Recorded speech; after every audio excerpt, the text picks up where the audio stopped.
Zakaj tehtnica ni vedno merilo uspeha in napredka?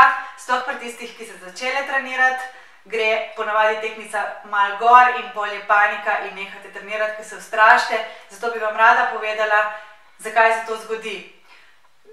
Te kile, ki grejo rahlo gor, rahlo dol, so lahko posledica marsičesa. Ponavadi je, da vas tišči na stranišče oziroma da se voda nabira, nikakor pa ne, da ste dobile na maščobi oziroma da je šla procentualna maščoba gor.